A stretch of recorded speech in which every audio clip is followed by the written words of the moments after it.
What happens when an American morning show icon decides to ask what the world's been thinking but no one dares say aloud? Savannah Guthrie didn't hold back.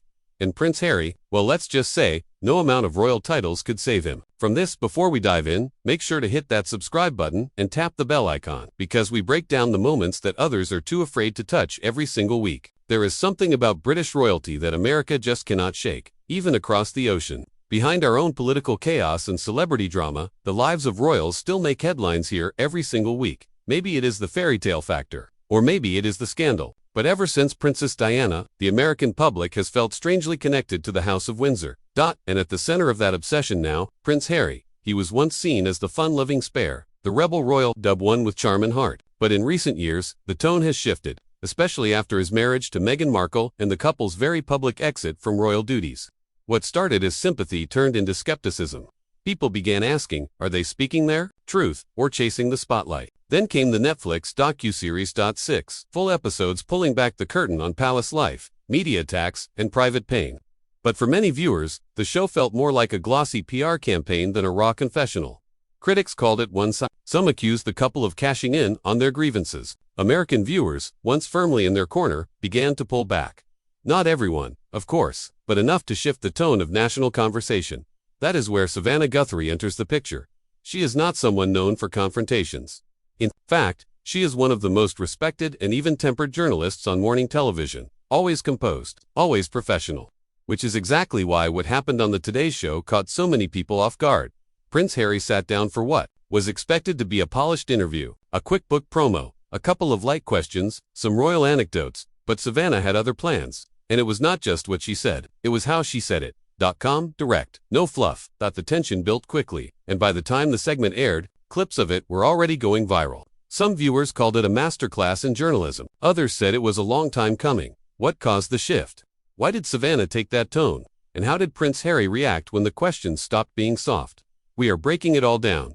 But before we get into the moment that stunned the studio audience and shook up social media, make sure to subscribe. If you like real talk, honest breakdowns, and moments that change the conversation, you will not want to miss what is coming next. Now, let us take a look at the moment everything changed. Prince Harry walked onto the Today Show set looking calm, collected, and ready. He was in the middle of a major U.S. media tour, pushing his latest mental health initiative. His message was clear. He wanted to reframe the conversation, talk about healing, and promote wellness, the same themes he had carried for years.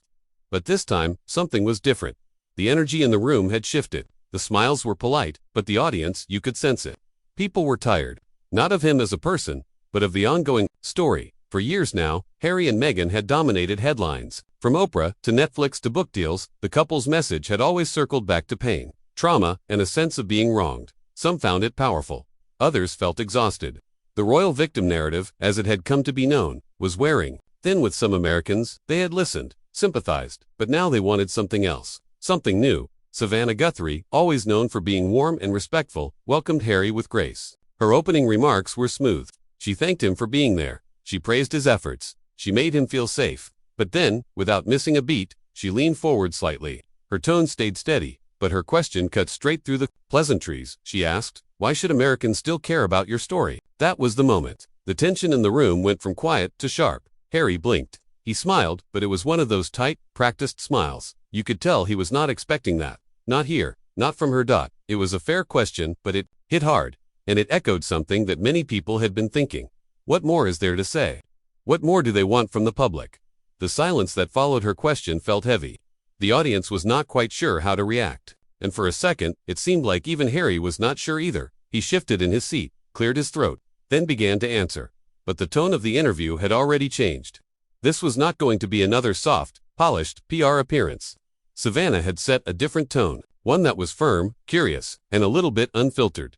And we are just getting started. If you are loving this breakdown, do not forget to hit subscribe. We bring the raw, the real, and the moments they try to erase from history. Now back to the fire. Prince Harry was barely a few minutes into his sit-down when Savannah Guthrie leaned in and changed the whole temperature in the room. She had smiled. She had welcomed him. She had even made a quick comment about the weather, like any friendly morning show host would. But then came the shift. Her face straightened. Her tone sharpened just enough to make everyone sit up. "You say you want a private life," she said, "but you are writing books, giving interviews, and filming documentaries. So what is it, Harry?"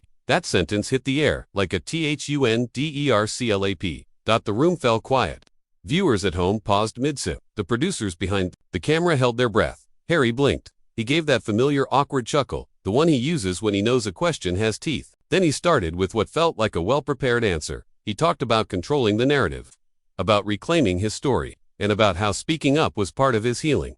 But Guthrie did not let him off that easy. She did not nod along. She did not smile politely. She stayed stone-faced and came back with a line that cut even deeper. "Is it healing?" she asked. "Or is it monetizing?" There it was. The real question. The one everyone had been thinking, but no one had dared say so bluntly on national television. And in that moment, Harry looked less like a man on a healing journey and more like someone who had walked into a trap. His eyes shifted. His smile faded. He glanced toward the cameras, then back to Guthrie, as if trying to decide how honest to be. This was not the kind of morning show puff piece he had signed up for, and you could feel the tension in every second that followed. If you are loving this breakdown, do not forget to hit subscribe. We bring the raw, the real, and the moments they try to erase from history. Now back to the fire. It was already tense, but just when you thought Savannah Guthrie might ease up, she leaned in even harder. Her voice stayed calm, steady, but her words hit like punches. She looked Harry straight in the eye and said, "A lot of people are still wondering about the crown you left behind. You walked away from royal duties during a time the world was hurting. Was that really the right moment to disappear?" The air in the studio seemed to tighten. You could hear people shift in their chairs. Harry blinked, then gave a small, uneasy smile. The kind you give when you are trying not to show you are rattled. "I stepped back to protect my family," he said, "to create a healthier environment for my children, and to escape a toxic cycle I could not control." It was a familiar line, one he had said before, but this time it did not land the same way. Savannah did not flinch. She nodded slightly, then followed up without missing a beat. "And what about your grandmother, Queen Elizabeth? You said you admired her strength, her sense of duty. Did any part of you feel like leaving the firm meant leaving her behind?" Now Harry was clearly uncomfortable. His fingers twisted around each other in his lap. He looked down for a moment. His jaw moved like he was chewing on a thought he did not really want to say. He finally answered, "I never stopped loving or respecting my grandmother. I had to make a choice for my own mental health. And I truly believe she understood that." There was a pause. Savannah let that hang for just a second. Then came the line that people would be repeating for days. "So did you leave the firm, or just trade it for a production studio?" Gasps. Some in the audience even laughed under their breath. Harry looked stunned, not angry, not defensive, just like someone who got caught in a spotlight they thought they were controlling. He cleared his throat. "It is not about money or fame. It is about truth, about having a platform to speak freely."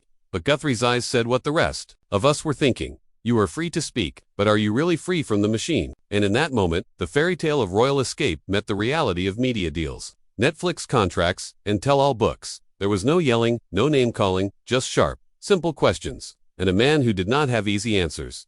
Prince Harry took a breath. You could see it on his face. This was not just a media hit. This was personal. His voice dropped slightly, and for the first time during the interview, there was no PR polish, just raw truth. He said he grew up in a world where emotion was a weakness, where grief was buried under duty, and silence was rewarded more than honesty. He talked about walking behind his mother's casket, the flashes from cameras seared into his memory. He said every time he sees a paparazzi lens now, his heart skips not because of fame, but because of fear, the kind that never really leaves you. He looked right at Savannah and said, "I did not leave because I wanted out. I left because I could not survive in it." There was a moment there. The studio went quiet. Even Savannah seemed to pause, taking it in. He spoke about family pressure, about trying to fit into a mold that never truly fit him, about wanting to protect Meghan and his children from the same spotlight that he said tore his mother apart. You could feel the weight in the room. This was not tabloid fodder. This was pain. And for a brief second, it felt like everyone watching leaned in a little closer. Savannah nodded, not coldly, but not entirely sympathetic either. It was the kind of nod that said, "I hear you, but I still have questions." And then, like only she can, she went in again. "And yet," she said, her voice sharper now, "you flew in with Netflix and left with a check." That line cut through everything. The empathy, the silence, the shared moment. Just like that, the room shifted. Some in the audience gasped. Others crossed their arms, their faces unreadable. You could almost hear the debate happening silently. Across millions of living rooms, Harry blinked. He opened his mouth, then closed it. The words were there, but they were tangled now. He was back on the defensive. The brief human moment had passed, and the cameras were rolling again. It was the kind of exchange that leaves you unsettled. You want to root for him? You understand the pain. but the world he came from and the deals he made after make it hard to draw a clean line between escape and opportunity. And Savannah, she was just getting started. And just when you thought it could not get more uncomfortable, Savannah leaned in. She took a breath, looked Harry right in the eye, then asked what everyone else had been dancing around. Is Meghan misunderstood? Or is she strategically playing the media? The question hit hard. Not because it was loud, but because it was quiet. Measured. Harry blinked it. He shifted in his seat, adjusted his collar. You could feel it. That moment when a person knows there is no safe answer. He started slowly, trying to find the right words. I think people do not understand what she has been through, what we have both been through. The press, the scrutiny, the constant attacks. He paused again, but Savannah did not let go. She gave a small nod, like she was listening. Then she asked, the question that dropped like a pin in a silent room. Do you think she would still be with you if you were not a prince? Silence. Total silence. The audience froze. Some people looked at each other, others just stared. Harry tried to smile. He let out a soft chuckle, like he was brushing it off. That is quite a question, he said, almost whispering. But there was no humor in the room. No one laughed, not even a nervous giggle. Savannah waited. She did not blink. She just let the moment breathe. Harry cleared his throat. I know Meghan. I know her heart. She loves me for who I am, he said. But even as he said it, his voice shook a little. The energy in the studio had shifted. That charm, that confidence, it was not there anymore. What was left was a man, exposed, trying to hold together the image of a love story the world has questioned from the start. Savannah leaned back. Not smug, not cruel, just still. And that stillness said everything. This was not a headline. It was not gossip. This was a man facing a truth that millions have wondered about. And maybe, just maybe, he was wondering too. Because once the cameras stop rolling, once the titles and palaces are gone, what is left? That was the real question. And for the first time in the entire interview, Prince Harry had no answer. The moment Savannah Guthrie asked that final question, the room went still. You could feel the tension through the screen. The Today's Show studio, usually buzzing with light conversation and polite laughs, had fallen into complete silence. Cameras kept rolling. Crew members froze. Even the audience, packed with early morning viewers and fans, looked stunned. Some whispered, others looked away, not sure what to make of what had just happened. But everyone felt it. Something big had just gone down. Within minutes of the interview airing, social media lit up like a match. Clips of the exchange between Guthrie and Prince Harry were being shared at lightning speed. The hashtag #GuthrieVs, Harry was suddenly everywhere. From Twitter to TikTok, people could not stop talking about it. The clip of Savannah asking, do you think she would still be with you if you were not a prince? Was replayed again and again. Millions watched it. Millions reacted. Some people clapped for Guthrie, calling her bold and brave. Others said she had crossed the line. Piers Morgan, never one to hold back, tweeted out his support. Finally, someone asks the real questions. He wrote, that tweet alone got over 100,000 likes in just a few hours. On the other side, a few celebrities jumped in to defend Harry. They said the question was inappropriate, that it felt like a personal attack masked as journalism. The internet was divided. Some were saying, truth finally spoken. About time someone said it. Others were furious. Too harsh. Savannah, one user wrote, that was low, even for morning TV. Threads popped up debating everything from Harry's body language to Meghan's silence. And just like that, the interview was no longer just a TV segment. It had turned into a full-blown cultural moment, a debate, a reckoning, a trending topic around the world. It did not take long after the interview aired for the fallout to begin. Within hours, reports started trickling in that Prince Harry's upcoming media appearances were being postponed. At least, that was the official word. But behind the scenes, insiders claimed that bookings were being pulled. Phone calls were going unanswered, and producers were scrambling. It was as if the moment with Savannah had turned everything upside down. Networks that had lined up interviews suddenly backed off. Some said it was about scheduling conflicts, while others admitted they wanted to let things cool down. The buzz was that Harry's team did not expect things to get this intense. They thought this would be another safe press tour. Instead, they walked into a storm. The royal palace was quick to distance itself. When asked about the interview, a spokesperson gave a sharp no comment. That was it. No denial, no support, just silence. Which, in royal terms, often says more than words ever could. As for Meghan, she stayed quiet too. No tweets, no Instagram posts, nothing from their PR team. For a couple known for speaking out, that silence felt loud. Some fans thought it meant they were regrouping. Others thought it was the first real crack in their media armor. Meanwhile, Savannah Guthrie became the center of attention. Some praised her for standing her ground, for not letting Harry spin his narrative unchecked. But others slammed her, saying she crossed a line and ambushed him. Her inbox, according to sources, was flooded with both hate and support. No matter where you stood, the message was clear. This was not just another celebrity interview, it left a mark. And it raised a new question. After this, could Harry continue his American media push the same way again? That answer, for now, remains unclear. But one thing is certain. The moment on the Today Show has become part of the story Harry cannot run from. One question.